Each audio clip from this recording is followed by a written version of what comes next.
I really like to say is just started at my point of salvation. I got hurt at work, and somebody invited me to a Bible study. Met in a race car garage. Um, but by this point, when I got hurt at work, I found a Bible in my house. I had no idea where it came from. I didn't really grow up in a Christian home, but I knew about God. There were some relatives that went to church and stuff. So I started reading Revelation, and I was like, "What is this? This is in the Bible." I couldn't believe it. So it kind of wanted me to. I kind of felt like I needed to start reading from the beginning. So I started reading Genesis, and I got about halfway through Genesis, and I met a guy at my rehab center. I was rehabbing my knee. I had knee surgery, and he invited me to a Bible study. And so, like, I couldn't put the Bible down, and I just felt like I was in every story. I was battling, and he invited me to a Bible study, met in the garage, and about 6 weeks ago, and every single Monday, I gave my life to Jesus. They pointed me to Jesus, and so, like, that started my journey right there. Before I even entered it in a church, I'm in a Bible study with a bunch of guys praying for me, and it wasn't long. I was just trying to read the Bible and just do what it says, and um, that was kind of odd to a lot of people, but I feel like God was working on my heart right from the beginning. I did that for 4 years.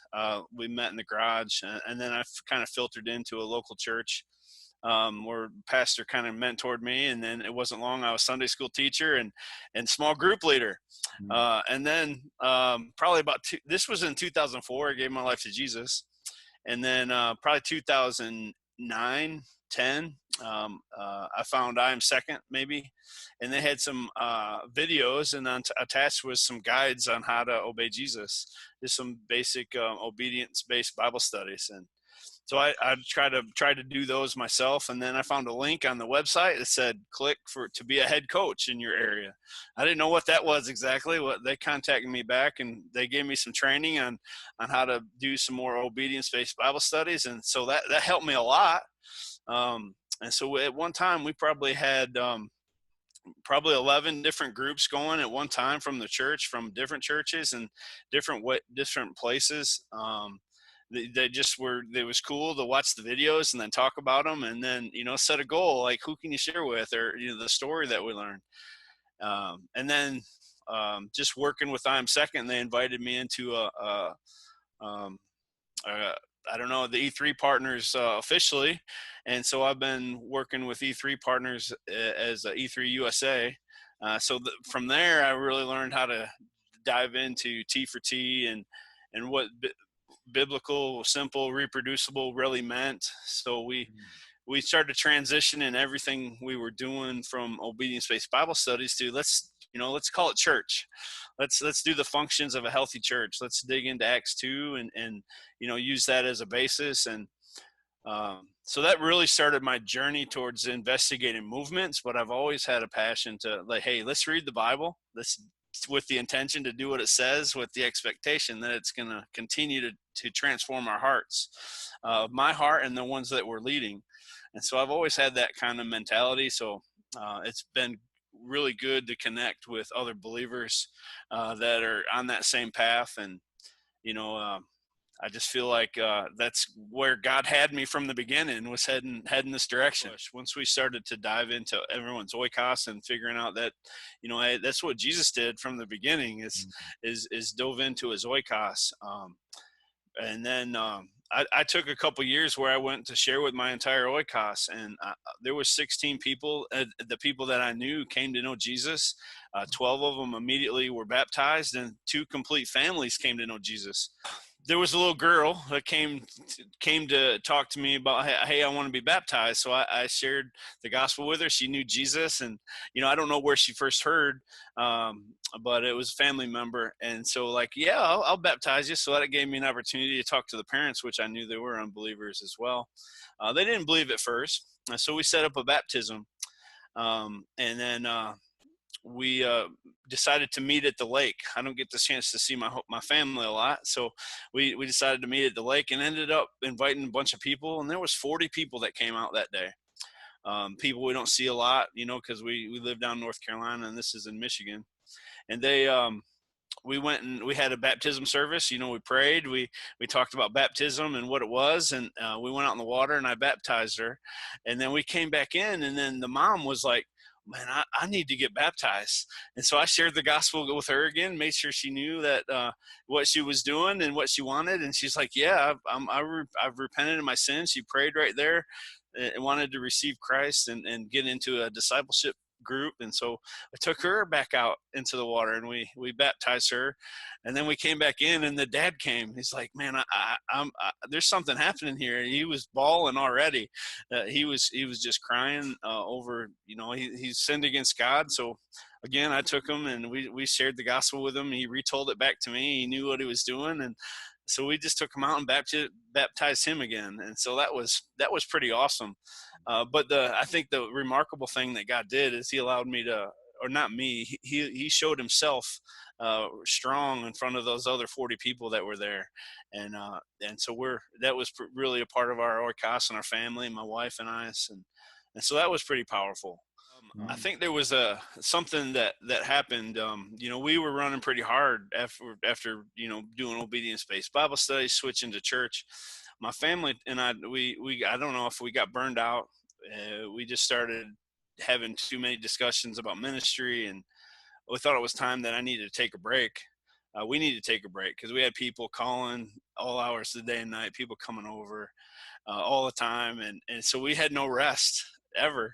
And so we were doing too much. So we took a fambatical and just kind of walked away for about 6 months.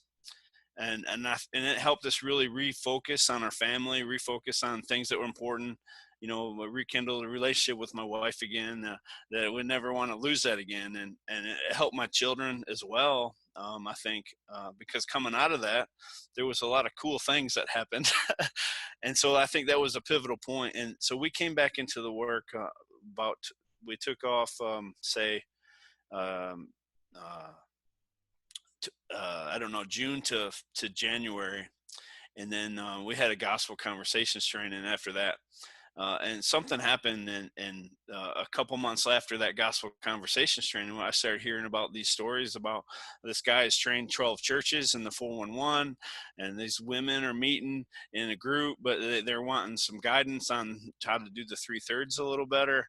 There's people out there meeting in other groups they're not really sharing the gospel yet, but they want to learn how to do that more effectively. And I think me taking that time away, it forced people to go do on their own. And so I really think that had a big impact the last couple of years on some movement here, and or at least gaining traction.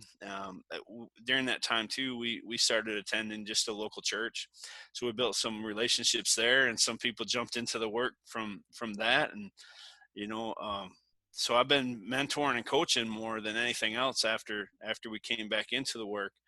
Just trying to catch up with what God's doing. And I'm still finding out things that I had no idea were going on, just trying to help coach that along. And, any kind of service I can do for them, to whatever it takes, I just have a heart to see the mission go forward. And so that's been like a big pivotal point. I think that we had to take time away, refocus on our family. My daughter has jumped into the work. My son, he's only 10. My daughter in December, we baptized her first disciple in December this past year. And so that was really, really cool to see her blossom into that. And that really jump started again some other movement that happened. I had another family baptize their son, and my daughter baptized a young man. And so now we have this new family. They're getting ready to move to the UK. So they've been hanging out with us, and they're mobilizing, finishing to raise their final support to get over to the UK, and trying to get them connected with some MPL people over there. And, it's just a roller coaster of things happening. I really can't, I don't know how or where it all took place. But I just know that God's moving in a way that I've never seen before, and been laboring here a while to see movement, been praying and fasting. And it's just been an incredible journey to see God move. I prayed that it would be sooner, but at the same time, it's in his time, and he's raised up the right people, and now even the leaders that we're pouring into are in different regions now, and God worked it out to where they're taking ownership of their local areas, not just a mass group, but some strategic people that God just placed together, and so I'm blessed to be able to see that come together. And so we get together once a week and do like a leadership call and just try to pray through any stuckages and talk about what's happening and all kind of things. Also, something that I think really changed in the last couple of years is the language. I know it's biblical language for the entry, gospel, discipleship, church and leadership development, but just simple things like let's go care for our neighbors and let's go share with them. Let's read the Bible and grow together, and let's like use gather, or for leadership development like guide or the Holy Spirit.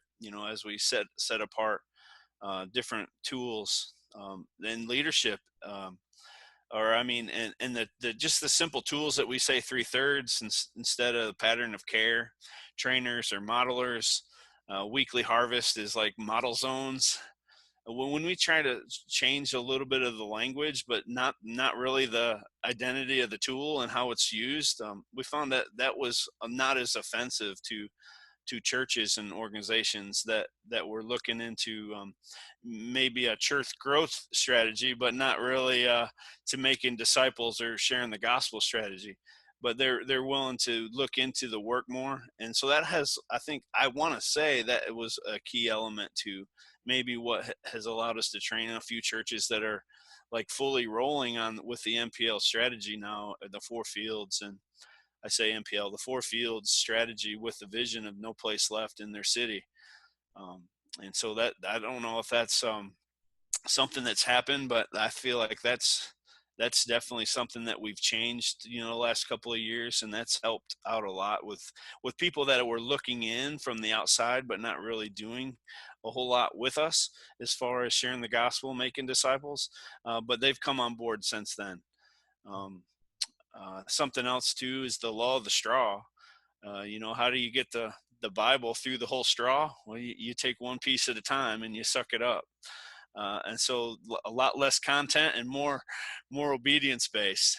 It's something that I've been had on my heart the whole time, but that's just keeping that principle down, to just let's learn how to follow Jesus, not just learn about him.